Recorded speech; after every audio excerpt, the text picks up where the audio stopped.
Allahu nuk kritikon pse e do pasurin.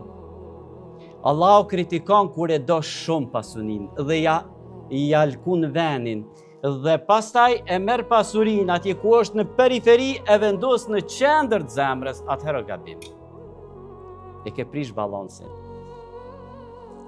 Allahu pe thotë në Kur'an, në qoftë se prindrit e ju, djemtë e ju, vëllezërit e ju, bashortet e juve, parefisi ju, pasuria që ne keni grumbullue, puna ju, biznesi ju, pra tregtia që e bëni, shtëpit ku banoni, janë më të dashura se Allahu, pejgamberi i tij dhe përpjekja për t'u ngjitur Allahu, fatarabbasu hatta ya'ti Allahu bi amri. Pritni derisa t'ju vijë Zoti me çka? Me një urdhën ti. Me ja u prish punt. Me ju bo pastaj kur pasunia duhet më shumë se farefisnia, prishet shoqënia.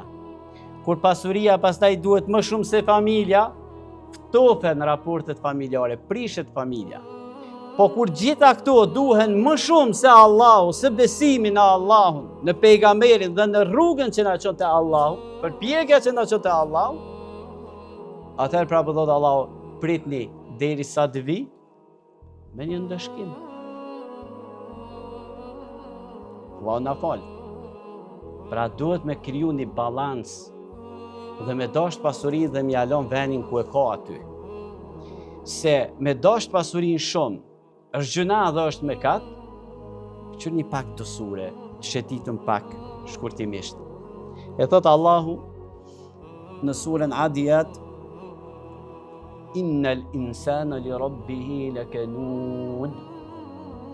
Vërtet njeriu është mos mirënjohës. E pse o Zot është mos mirënjohës? Madje thot Allahu dëshmitar për këtë është ai vetë. Innehu li hubbil khayri lashadid. Për shkak se e do Allah, për shkak se e do pasurin me vrashtësi. Ka te kalu limitat e dashurisë. E ka shti dashurin shumë thellë në shpirt.